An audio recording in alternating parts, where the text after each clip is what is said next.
Hello, everyone. My name is Sun Nguyen, and I am the National Manager of the NRA Clubs and Associations and Range Service Department. I want to thank everyone for joining us today. This afternoon, we'll be discussing some of the challenges and obstacles that you may come across as the owner of your own business. If you're thinking about starting your own business, such as a retail firearms shop or even a gun range, or maybe you're in this role already for a number of years and you kind of want to identify what the role of the owner is or how you should delegate some of the jobs and duties to your employees. The NRA Business Alliance program has teamed up with Growth Strategy Partners for this webinar. They are a management consulting firm that accelerates the revenue, profit, and organizational performance of privately held companies in the outdoor sports industry. Today's speakers, we have Mr. Chris DeCenzo and George Harris of Growth Strategy Partners. They specialize in advising business owners on the best practices they should focus on and how to grow their business, and they've got more than 50 years of experiences combined. If you look on your control panel, you'll see a box that allows you to type your questions.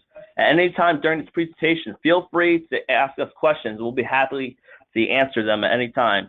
So don't be shy. Go ahead and ask those questions.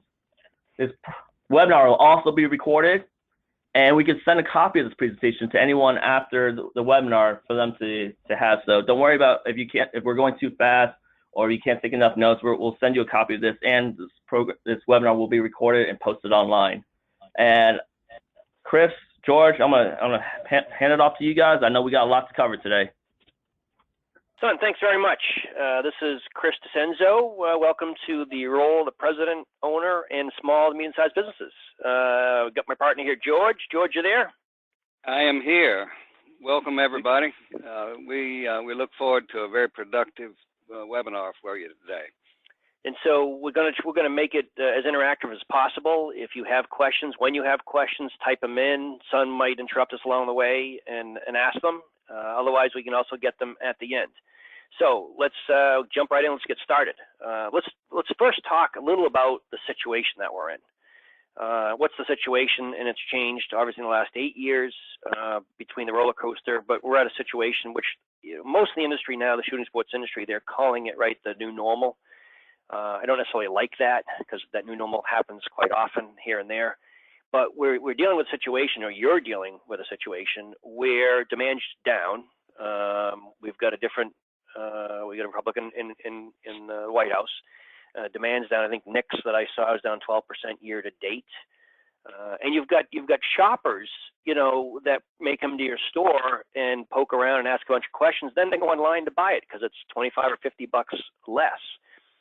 So it's challenging, I think, more now for you as an owner on how to manage that business effectively. And then you get the terror activity coming in. That throws a big question mark in. Is that going to spike demand? Is it going to happen? What's it going to do for demand? And what's it going to do to you, from a business perspective? All this, to me, what we'll talk about is building a more refined business. A more advanced business. So, kind of taking your business to the next level, which is what, Growth Strategy Partners does. And we're going to share with you some insights today on how you can do that. The key that I want to get across today, we're going to emphasize this a lot today. This is about you. This is about the role of the president, the owner, but this is about you and making really a conscious decision to stop doing the stuff that's not making sense and helping the business, and start working on some things that are gonna, improve the business. And we'll talk a little more about the facts behind this and how this impacts business performance.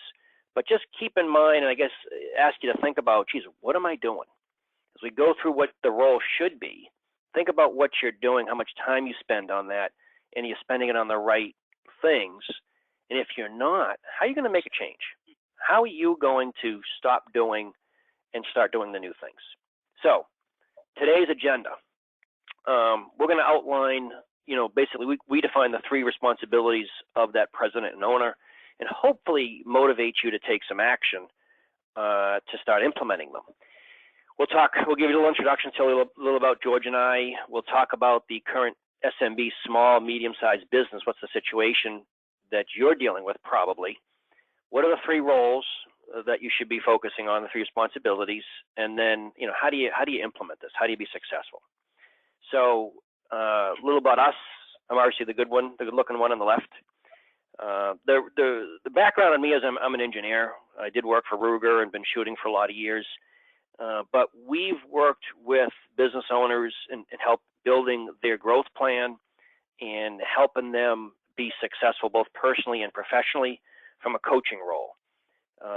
And what we try to do, and you can see all the skills that I've gotten, all the years of experience in different things, but take that to be successful. That's really what it comes down to from a business perspective, is helping you be successful. George? Yeah, I'm the old guy on the right, and I'm the one with the experience, and I won't say knowledge, but let's just say experience in this end of things. I've been in the business long enough to understand, what makes people tick, what makes them buy, what makes them do well, and what makes them go in the opposite direction. And the bottom line, and Chris hit it, is coaching.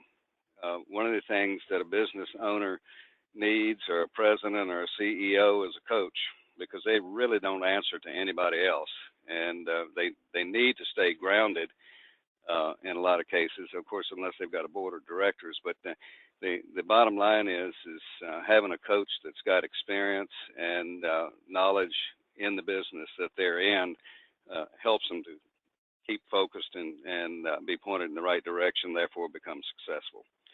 So you can see all the credentials there. I've spent my entire life in the world of firearms. I don't know anything else, can't do anything else, but I do firearms pretty well. And not to make your head any bigger, you're a good coach. No, you're a great coach. So, anyway. I got 5 world championships under my Here we go. So, okay. All right. What can I tell you? All right. Okay. Moving right along. So, Growth Strategy Partners, we're a consulting firm. We're going to help businesses accelerate their revenue, profit, and growth, as Sun mentioned. The thing that we do that's a little different, kind of goes back to me being the engineer, is we've done research to identify what drives growth. That research was with over 600 successful CEOs, about 3,000 other companies, and we identified what we call these 7 keys to growth. And some of them we're going to hit upon today. The thing, and you can see down below many of the clients that we work with in the shooting sports space. We've also done work outside of the space. The point I really want to share with you, and the slide doesn't show it, but part of the research that we've done was we borrowed another organization's research. They did some research with very large public companies and asked the owners and president CEOs of those companies, when they weren't successful, why weren't they successful? And 85% of them said the reason was that they didn't have a good plan, they didn't make good decisions, and it was all about what they didn't do internally. It had nothing to do with the competition, the market. It was all about what they did or did not do to be successful. So just, again, keep that in mind, because that's what we're going to share with you today about what do you need to do to be successful. So let's talk a little first about, I think, at least what your situation is right now. I think, George, you're going to describe these guys to them. Yeah, the typical small business owner is the be-all, do-all to everybody, and it's pretty doggone tough to do everything. It's obvious that you've got to be aware of the big picture, of the business and where your company is and that kind of stuff. But trying to do everything is just not enough hours in the day. And of course, the graphic down to the bottom there, it's prioritizing tasks, just time. How do you spend your time? And of course, one of the things that we all are bound with is the rules and regulations. You've got local, state, federal things that you got to keep up with all the time. That's enough for one person to deal with, particularly when you have to deal with ATF, which most of the audience, I expect, does. One of the other things to look at is how do you get along with the, let's say, the millennials, if you will. Are you up to date with how these people actually think and how they work? Different work ethics in a lot of cases. A lot of these folks are entitled or think they're entitled, if you will, and they think they should get the highest pay and the easiest job, and on and on and on. How do you hire somebody like that and then integrate them into your organization? And then last, down on the left-hand corner, how do you run your finances? You know, the idea with money as the business owner, you're the one that has to make the command decision as to where to spend the money to make the most for the least. And you know, that in itself is a pretty tough situation to deal with. Should have added the picture of a person juggling, right? I mean, the owner, you know, listening is juggling many things. They've got so much going on, and I think the question is, well, where do I spend my time? Where's the best use of my time and resources? And what do I do to be successful? You know, it's a you know, ever increasing circle of being tied up with stuff. I mean, I can speak from experience. You know, not having the ability to hire people in some cases, you know, and trying to do all this stuff myself. I was working 14, 16 hours a day. My health was failing. You know, everything was just kind of going downhill. So, you know, you got to put a stop to it somewhere. And, you know, it's no use not having a good time doing what you're doing. I mean, if you're not having a good time and you're not successful, you know, find something else to do. And we're going to help them. We're going to share the secrets.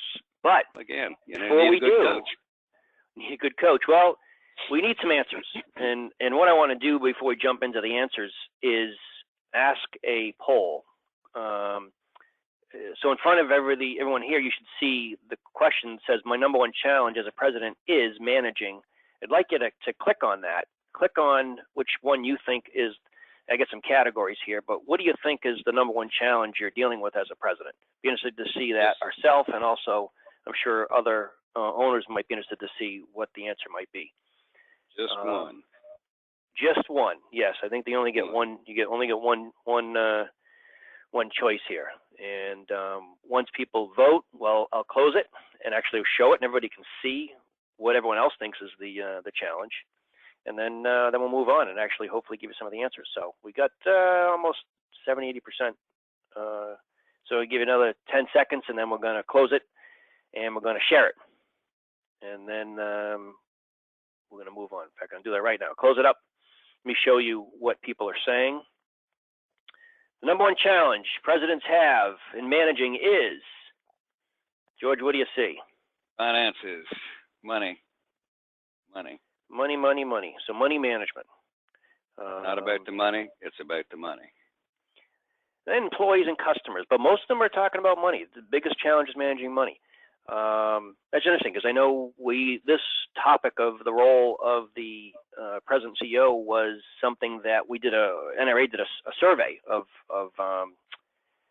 the attendees and basically their membership. And I'm not even sure that finances came up on their top topic list, what they wanted to do.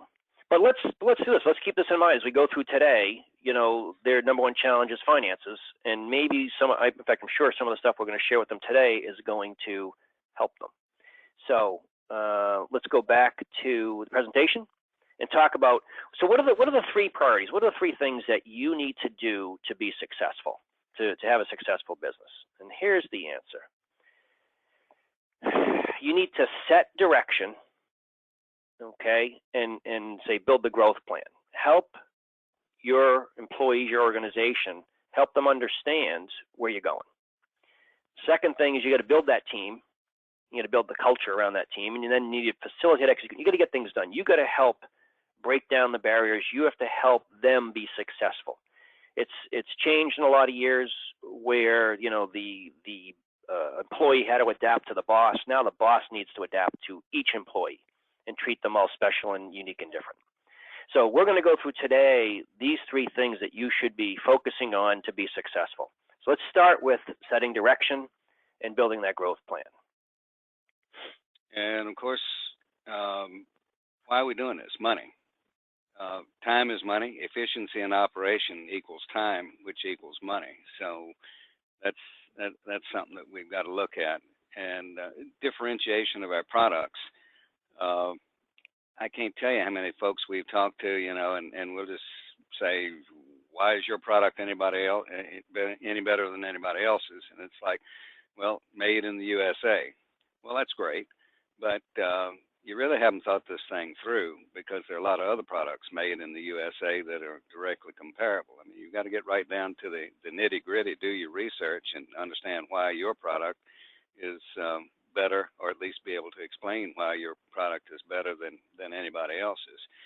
And of course, why do people buy from you? Well, ease of doing business. It's not rocket science. If you can help a person and guide a person to buy your product, and the key word there is why, that'll take you a long way. And of course, the second thing is customer service.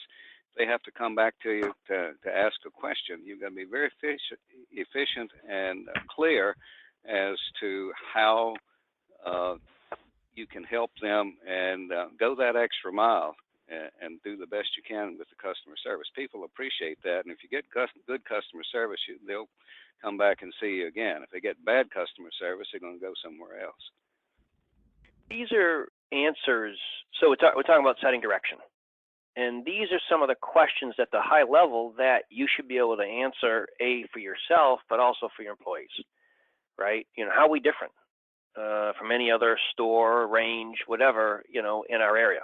What's so special? Why would customers come to us? Why would they buy from us? Why would they buy from us and not go back online? So this is about setting direction. This is about, what are you in business for? And yeah, it's maybe selling guns and educating people, but what is it? How much of it is the financial piece of, I just want to make money, versus I want to make sure people are safe with firearms. I want to make sure they have the right firearms, train them how to use them, et cetera, et cetera, et cetera, give them a place to do it comfortably, safely. What is it? What's the direction? What are you doing this? And that really drives the need for a plan.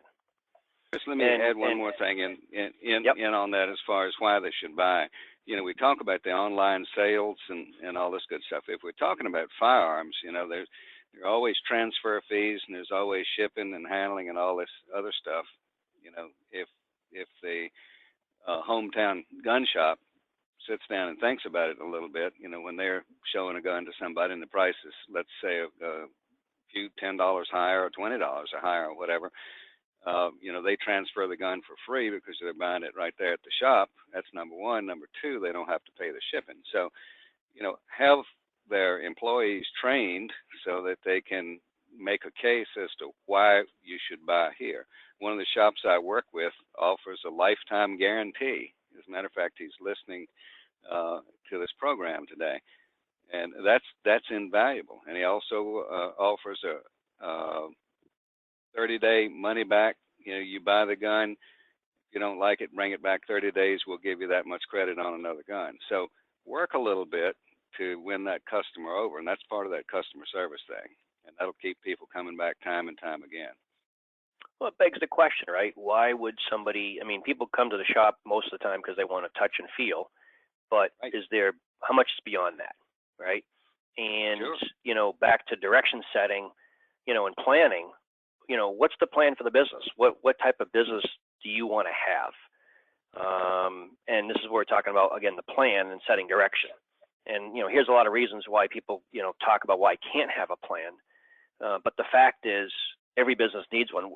Years ago, I worked for Inc. magazine, not the ink that you put on your body, but INC, Inc. magazine, the small business publication, and built a consulting practice for them. And we surveyed, one of the data sets was the Inc. 500 fastest growing private companies in the United States. And we asked them what percentage of them had documented plans. And it was over 80%. And I was actually very surprised that many small businesses, hyper growth businesses, had a documented plan. But they understood it was important to be successful. So the first thing is about setting direction and having a plan. And I'll share with you right here some examples of what a good goals or good plans talk about. Now, we use a format called the Balanced Scorecard. We downsize, miniaturize it, if you will, for the small business owner.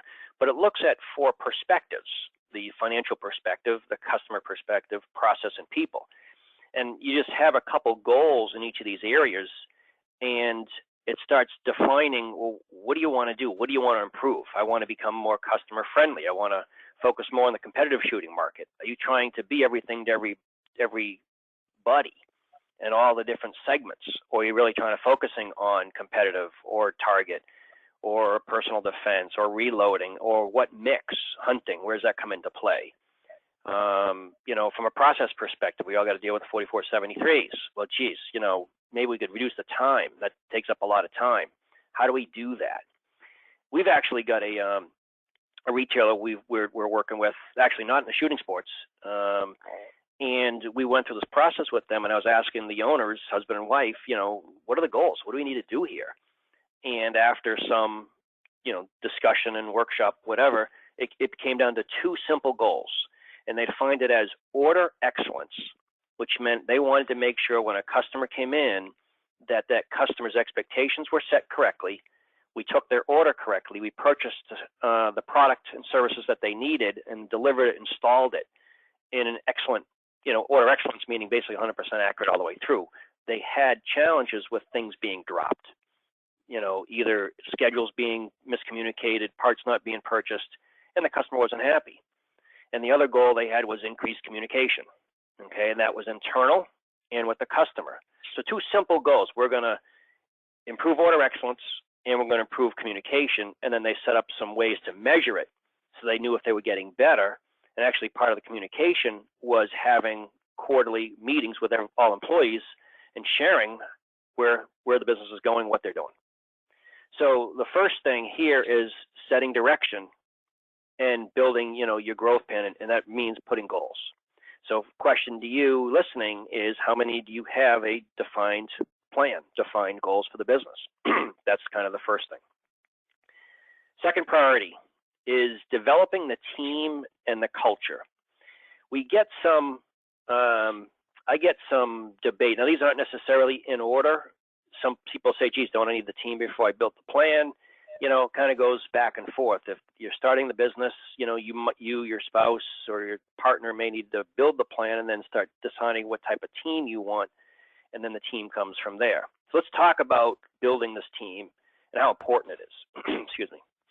I think, George, you're going to talk about, Yeah, we've got a little Gallup poll there, and basically, if you have the right team, people just want to be a part of the program. They'll give their best, and they give you the best results in quality and productivity and happy customers and therefore profits by feeling like they belong. They're part of the team. And the things obviously that you need to look at there, the lack of absenteeism and the fact that nobody quits on you.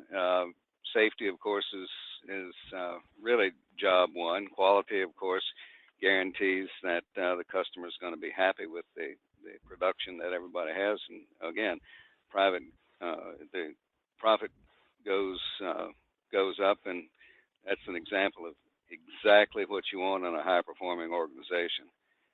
And so we talk about, right? Everyone knows. Everyone assumes they know. Geez, if I have a great people, I have a great, a great organization and great profits. This is just good statistics that show it, from Gallup. This is quantitative results. When you have a high-performing organization or a great team, this is the outcome. And let me say this before we go to the next slide. That comes from the top. That's leading by example. If you connect and communicate with all your employees some way, somehow, how you dress, how you act, how you carry yourself, how you interact with customers is exactly what your team is going to be doing. They emulate your example. So how do you do that? How do you build? I mean, following the leader's example, but how do you build hire the right team? people? How do you hire the right people, right? Yeah, you hire the right. Well, let me tell you how not to hire the right people, and then we'll talk about how hiring the right people would be the good thing. We a lot of the time we hire on emotion. We'll hire friends and family and people we know, and regardless of their qualifications. And really, to hire the right people, you've got to go through a process to make sure that you've got these folks that are going to stay with you for a while. one of the things I'm most proud of in my business is I never had to fire anybody that I personally hired. And, maybe I'm lucky, I don't know, but I always had good people. I had a good method of getting the job done. And Chris is going to tell us just about what I always did. Well, I see this a lot, where the owners are hiring friends and family or people they know, or somebody that's recommended. Usually the first question is, especially around the gun stuff, is, what do you know about guns and how do you know guns? And, again, I've walked into enough gun shops, and see, kind of the first thing I walk in is I see basically a lot of overweight old guys with guns strapped around their waist. And even being in the shooting sports myself, that's not very receptive, right? But that's typically the general connotation of what you may see in a gun store. But how do you hire the right person? How do you may not that weight has to do with necessarily performance, but how do you find the right fit, if you will, for your business?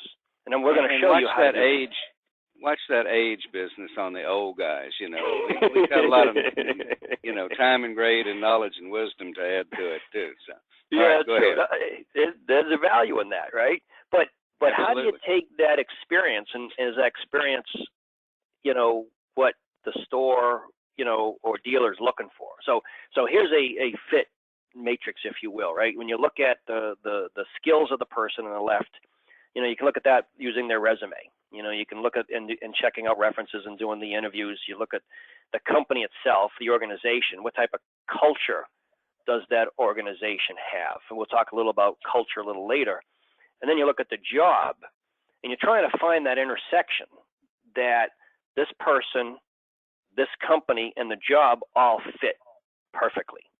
And usually we find the issue is most organizations don't define the job very well, and they don't define the company very well. So then with that challenge, it's hard to find the right fit. So how do you find the right fit? So let's real quickly, right? You're gonna find some people. You're gonna interview them. If you can do more, situation-based interviews, not experienced question interviews, and try to find out if they're a good fit for you. And you can do that in the interview process a little. But having hired many people in the past, I'm still not the best at trying to ask what I call those psychological questions to find behavior, because you're really trying to find out, are they detailed oriented? Are they introverts? Are they extroverts? How well do they deal with conflict? Are they aggressive in addressing issues and situations? A lot of things that are behavioral, most of us can't interview for, which is where behavioral assessments tests come into play. This is a sample of one of them, and that we've done for one of our clients. And what you'll see on the left is some of the characteristics that you're going to see that this test can identify. I mean, cooperation. I don't know about you, I'll ask somebody, so George, how cooperative are you? Oh, you're very cooperative. Oh, that's great. Yeah, sure, right? So if you look at the characteristics on the left, dependability, leadership, need for recognition is a great one. So when we do interviews, and it's almost 80-90% of the time when we're bringing helping a client hire somebody, we're going to do a behavioral assessment to see if that is going to help identify fit or characteristics that do fit or don't fit the organization. So let me give an example. We were hiring a sales manager for an organization, smaller business, and it was new. It was a new position, the manager type. And so this person not only had to sell, but he had to build the sales process and collect data on the customers and analyze it and decide who to go after and who not to go after. And we'd done some interviews. He did very well in the interviews, didn't find any, quote unquote, flags along the way. And then we had him take this behavioral assessment.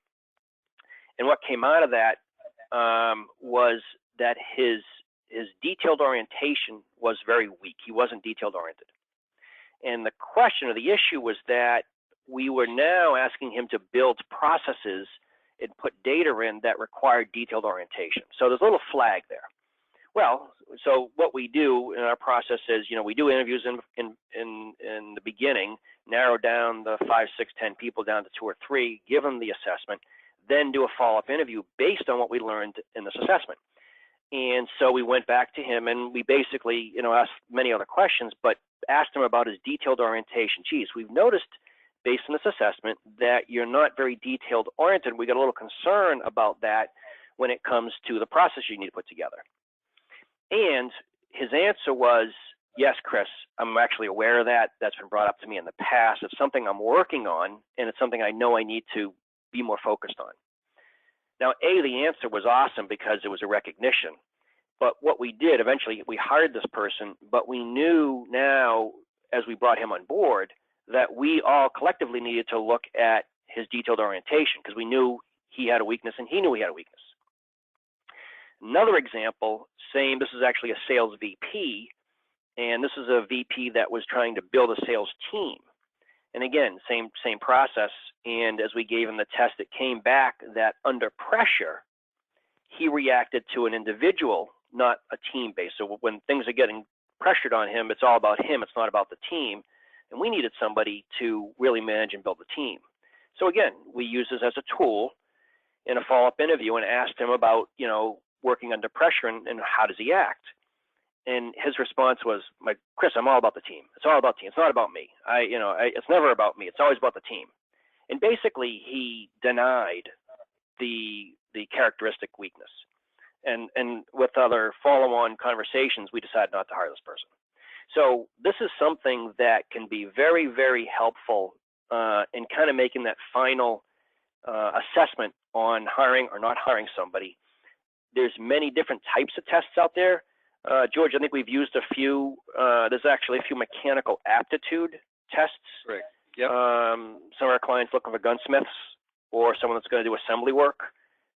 We've used the mechanical aptitude test that's been right on.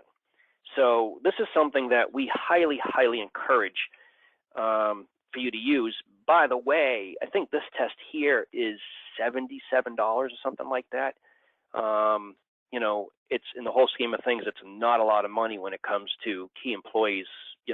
When you have so many small number of employees, it's so important to have good ones. Well, it gives you some tools for your final interview too. It really, really helps. It really, really helps. It's invaluable. So we're in the second priority, which is building your team and then building the culture. So my question to everyone listening today is, what kind of culture do you have? Is it a fun culture? Is it high pressured? Is there a culture of accountability? Is it focused all on the customer? Is it all about making money? How would you define your culture? A simple exercise might be to ask 3 or 4 people, 5 people, how would you define our culture? A, see if you have a consistent answer, and then B, see if you like it. And then, of course, realize where it comes from in the first place. What are you inferring? Always comes from the top. It does. It does. And that's it definitely does. I mean, it's how you dress, how you carry yourself, how you interact with other people, how you interact with customers, your knowledge base overall of the business. Everything that you do, your employees emulate. It's just a natural progression. I mean, you can look at it from a political standpoint. You can look at it from big businesses, little businesses, anything else. As the CEO, you are the person that sets the stage for how everybody's going to act and react. And you've got to put yourself in other people's shoes as well. One of the important things is recognize the little man, so to speak. The guy that sweeps the floor and that kind of stuff. As a president or a CEO, if you get a chance, sometime go empty the trash can and let people see that you will do that right along with the rest. Obviously, it's not your job, and obviously you're a little overpaid to do that kind of stuff. But it's certainly not beneath you to pick up some trash in the driveway and put it in the trash can, or to do some simple little things to show people that you're human too. And they'll respect you for that, and they'll look up to you for that. And as long as you provide a good example, you'll have a good team to work with. This, when you get into the team and you build the team, and then the culture, kind of goes with it. This, and in fact, you go back to the our 7 keys. One of the keys is strong core values, which gets into the culture, and it's been proven to be a high driver of success for businesses and or failure.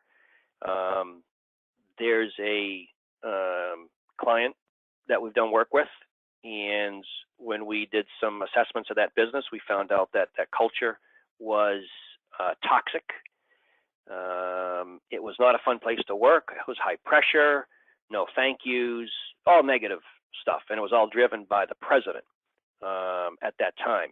And come to find out, I think actually at the NRA show, that business is not doing. Actually, it was not doing so well, and the owners had to come in and make a big change in terms of who the president was, because he was not driving a positive culture. In fact, I think I heard something about a revolution, that the people are going to revolt. People are going to quit if things weren't changed. Just not a positive culture. The opposite of that, and some of you may know, there's a store range out there called H&H Shooting Sports in Kansas City, and I believe somebody may be listening online from that organization. That was a business, and the owner there was really focused on teamwork and culture and helping the customer, a service attitude, and very, very strong positive culture. And this dealer grew from 4,800 square feet to over 90,000 square feet. And a lot of it I attribute to that leader and actually the teams, building a strong team and that strong culture. So extremely, extremely important. Again, question to you listening is, what's the culture? How would you describe your culture? Do you have one? If you don't have one, okay, fine, you got a Me Too business. If you got a negative one, you got to change it. If you have a positive one, make it stronger. All right, last piece. How are we doing for time? We're doing good. So set direction, develop your team, develop your culture, and now facilitate execution. Get things done. How are you going to get things done? Right? A quote from Steve Case. AOL goes back a bit, still around. George still tries to use that for email, but Steve's comment is, I know it's a joke. You can't execute. You can't have a strategy. It's useless, unless you can execute. So this is about getting things done. And now back to you as a role. Your role is to break down barriers. Your role is to execute and make it easier for your organization, your team, to get things done. As an engineer, we break it into 2 pieces on what is execution. There's a cultural piece, right? So that's getting your team on the same page, and this culture of accountability that we're going to talk about. And there's mechanical. There's the goals we talked about. Make sure there's resources. There's measures to know if you're doing right, and linking to incentives. So in terms of executing, your goal is to get things done, but based on a big plan and based on a good team. Okay. And this accountability is huge. This is the thing I want to focus on, the accountability side. George, you've been inferring this earlier, right?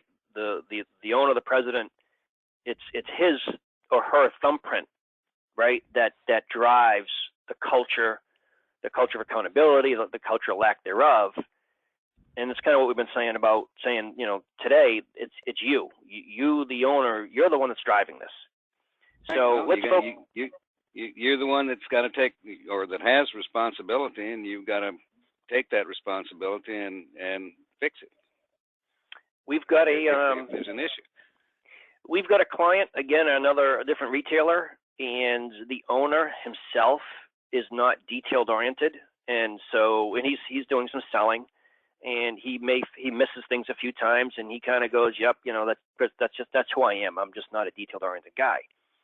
And at the same time, a lot of his sales staff, has mistakes and so forth, and that's accepted because the owner's doing it. And so part of our role, from a coaching perspective, is helping the owner, get a little more detailed oriented and put some tools and techniques in place so he doesn't do it.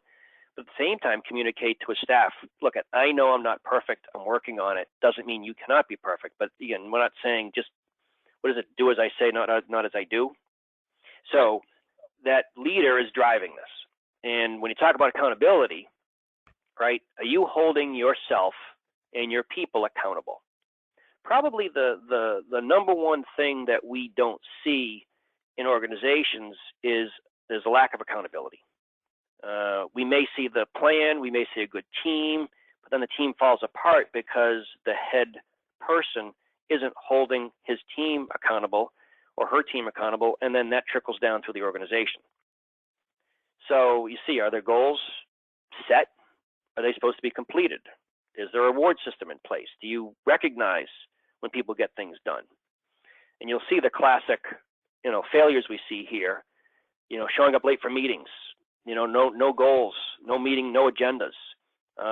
Do you show up in the morning each day, do your thing, and then go home and everyone does the same thing?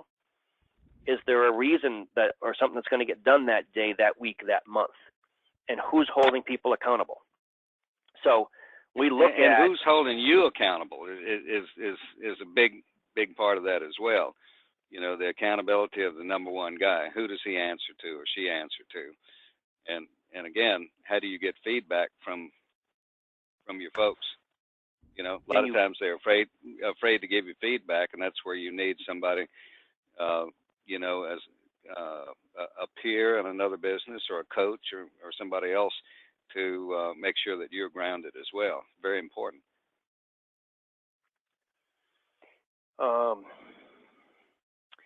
This goes back to our focus on the owner or the person listening today, right? He or she is going to drive this or not. You listening, you can decide that, I am who I am. This is it, and business is going to be the same. So, or you can say, you know what? Geez, these guys are right. There is no direction here. There is no goal. And my team, everyone knows there's some people in here that aren't pulling their own weight, but they're friends or they're cousins or they've been here for 20 years. That Frank's Frank. I'm not going to change Frank. Well, to be honest with you, we've changed a lot of Franks out. We've changed Franks behaviorally. We've swapped out Franks. And it's ironic, actually it's not ironic, it's amazing when everybody knows, and I'm picking on a Frank, right, that Frank's this low performer. Everyone knows Frank isn't pulling his weight. And if Frank's not pulling his weight, well, why am I working my butt off and he just coasting along? And that causes a cancer in the business. And the minute we quote unquote fix a Frank, whether we get him back on track, which is goal number one, or move him out, it changes the whole attitude and the whole culture. Oh, wow, I guess if you don't pull your own weight, there will be consequences. Let me add to that just a minute. I had this is a real world situation. I had a friend of mine in the business call me not too long ago, and he said, I got this guy, I happen to know him, and he said, he's just not, we love him dearly. He's a great guy and all that kind of good stuff, but we have to drive a stake in the ground beside him, see if he's moving. And I said, well, so what do you want to do? You want to get rid of him or what? And he says, well, I don't have any choice. I've got to get rid of him because, he's just not pulling his weight. And I said, well, if you value him, why don't you look somewhere else within the company and see where he might fit? And all of a sudden the light bulb came on. Long story short, he was put in a different position in a different part of the company. He's happy as a pig in mud. Everybody is happy with him. He's now productive, and we got a good guy out of a bad situation, put him in a good situation, and the managers are happy, and so is the employee. And the bottom line is we didn't lose this guy had been there for 10 or 15 years, so we didn't lose that training and education that he had within the system. We were just able to refocus it. So that's an option to look at as well. Very good option. Very good option. One of the 7 keys is having the right people in the right seats. Absolutely. So you may have the right person, but not in the right seat, right? Yep. All right, question to those listening. So we've gone through 3 priorities: setting direction, building your team and the culture, and execution. Question I have for you, and this is another poll, so wake up. Curious what you're going to do. You're going to focus your efforts on doing what? Are you going to work on setting direction? Are you going to work on developing the team? what I'd like you to do is click on an answer, one of them. What are you going to do? Third is facilitating execution. Fourth is I'm going to do something else. It's not on this list. I got other issues I got to deal with. Or the last thing is, I got too much on my plate right now. Don't bother me with these other things, Chris. I got more important things to do.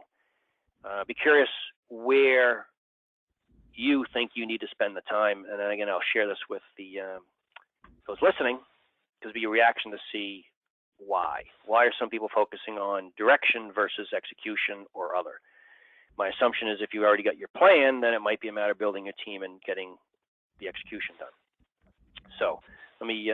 We get a lot of answers. Oh, it's good mix. Oh, there's some people that are. By the way, George, I don't know if you noticed in the last poll, nobody answered that their number one challenge was their spouse. I don't know if you noticed. I think they were politically intelligent, because their spouse might be part of this operation. All right. Let me close this up and share it, and I'll have George react to it. What do you see there? Wow. Setting direction and building a growth plan is the leader in facilitating execution. So it looks like people are fired up and ready to go do something. That's good. I like seeing the direction. It is, I think the first thing you need to do is, what's the direction, where you're going? Then you can build your team. If you have the direction set and your growth plan, then you can start building the team.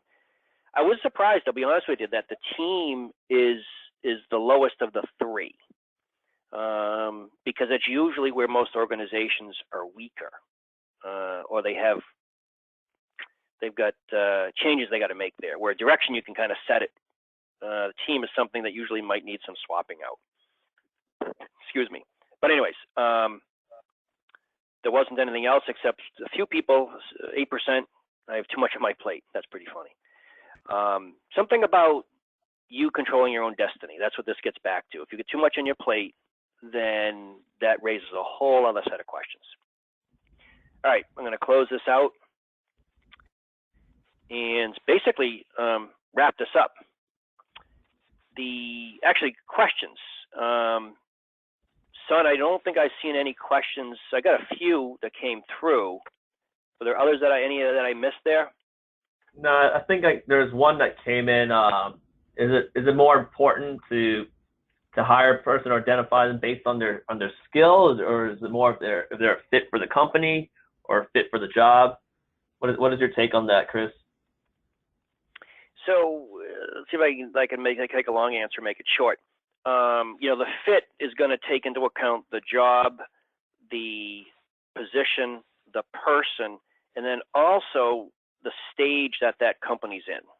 And what I want to elaborate there is that some companies are in stable mode where we're doing, 3, 4, 5%, pick a number, growth, same as. And then there's other companies that are in a faster growth mode or in a turnaround mode. There's different people needed for different situations, and often, you bring people in with the business is doing okay, and all of a sudden it's growing real fast, and they can't adapt to that. They're great doing the same old pace, but they can't kick it into gear. Likewise, if you might hire someone that's a great, sales guy, and he's fast-paced, I'm kicking butt, if you will, and they get out there and they're selling, and then all of a sudden, it slows down. They don't like that environment. They want a fast-paced environment, and then that's not a good fit. So, you have to take into account the situation the company's in, and the position, and the role. You think about the growth of this. I would probably say, of the three things that we showed here, building the team and building the culture is the number one thing that people don't do well.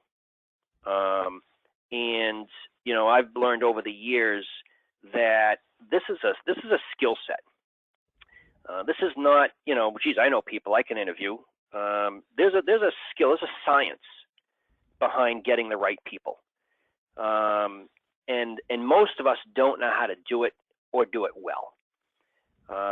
We're very happy to say, I think in the 14 years, at least with Growth Strategy Partners, I think we've had only one mishire that we've had, so a very, very high success rate. We actually don't hire many. I think what's the saying? Hire slow, fire fast. Okay. So long-winded answer, this is where people need to, I think, really focus their time, because if you don't have a good team, you're not going to get good direction and good goals because they're not high-performing thinkers, if you will, and you may not get things done. So although it's number 2 on the list, I think it's one of the most important skills or characteristics that the owners listening should work on. Did that answer that? Yeah, I think we're good with that. Okay. So let's summarize, right? We started off with, geez, what's going on in the business environment and what's going on, with you. You got a lot going on. Where do you focus your time? Where do you use your time best? And it is going to start with setting direction, okay, building that team and getting things done. And I'd ask you, those listening, if you did an activity analysis or so and figured out in the groups of areas, where were you spending your time? How much is putting out fires? Okay. How much is doing transaction day to day, and how much is proactive fixing things? Just to put 3 categories, right? I'm fixing things that are broken. I'm doing regular transactions, or I'm working on making the business better. Where would you spend of the 100% of your time? What % is in each of those buckets? And if you're not spending any time or enough time on the making the business better, you're going to have the same old business. So that's where the time focus should be. Some other insights we've added here at the bottom, I call it hire your opposite. Many entrepreneurs are great creative thinkers, innovators, always really looking into the future. But because of that, in fact, I call it the shiny object syndrome. They're chasing the shiny object. Because of that, they're not very operationally oriented. And so the operational piece of the business may not go well. In fact, that might be, George, why the answer or the number 1 challenge is financial, right? I mean, not that money's not just a general challenge, but maybe the operations aren't running well because the owner is that chasing a shiny object. Ooh, let's get this new gun. I want to get some of these new guns. Let's get some of these new scopes. And they forget that they got, whatever number already in stock that they're not selling. So hire your opposite is, if you're a shiny object guy or gal, find that operational person that, or manager that is going to make the business run very, very well. But it's practical and pragmatic. It is. I was listening to a podcast the other day, it talked about knowing your personnel characteristics. And if you have a team that are all quote unquote type A's, they're all going to get along. Maybe they might fight with each other, but there's no balance there. And you need a balanced team. You don't want, you don't want all yes people. You don't want all no people. But you do want what I'd call A and B players. These are the high performers. Okay. And when you build a good culture with these A and B players, they excel. There's a delegation that the owners usually get stuck with. No one can do it as well as I can. In fact, I hear this almost half the time when I'm working with the owners. Chris, when I was young, I would do it like this. I would get it done. I'd stay here whatever time it takes to do it, and I would work it, and I would get it done. And the kids these days, or whoever, back to Frank, they just don't have the grit like I do. And I go, of course they don't. That's why you started the business. That's why you're the owner. And you can't expect them to be like you. In fact, you shouldn't. But you need to delegate to them and teach them how to learn and get better. And that's where the communication comes into play, and communicate to them. One of the biggest problems on the delegation end of things is, you've got a set way of doing things, and you get kind of locked into that. And in reality, what you've got to do is to look at, okay, so what do we want to get done here? All right. And we don't care how it gets done. As long as the job gets done, it may not be your way, but if it gets done and we do it in the same amount of time with the same amount of cost, who cares? And sometimes you have to get over that and let other people get the job done for you. And, you get what you want. It just wasn't the way that you wanted to get it done. And there's ways to do that the right way. I mean, you don't just pass over a project. Hey, go do this. I mean, give little pieces, coach, and then eventually they can do the whole thing. That's part of it too. As a leader, you've got to be a mentor as well, and that's how you develop people that are more capable and more capable as you give them these bits and pieces and kind of coach them along a little bit, but give them a chance to fail and foul up. And if they do, pick them up and point them in the right direction and shovel them along again. You know, that's just part of the process. Very true. Development of your employees. So, what you need to do, your next steps, you all have homework now.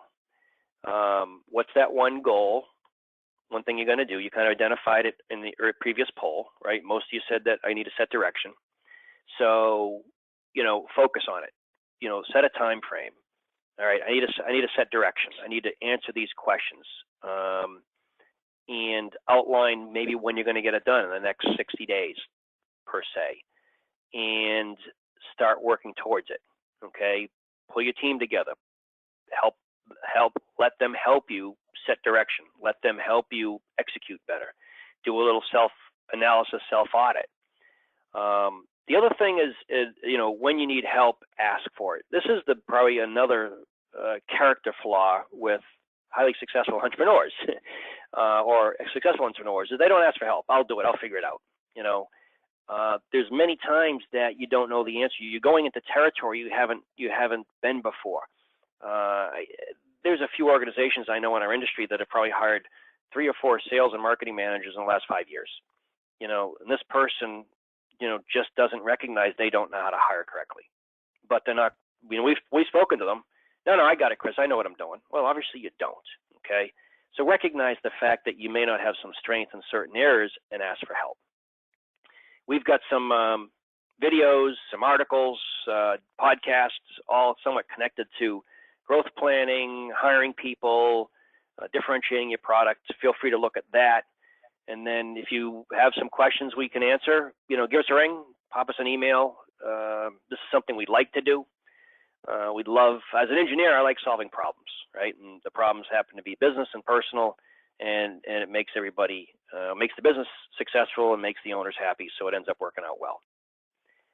George, anything you want to add? Do we wrap up?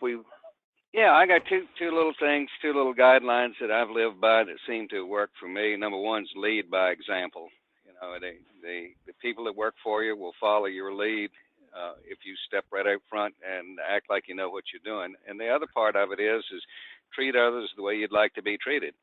You know, when you're dealing with employees, you know, you've got to be a little bit empathetic in some cases. Put yourself in their shoes and invite them to put them in themselves in your shoes. So it's a two-way street, and you know, you'll have pretty good success in dealing with your employees if you work like that.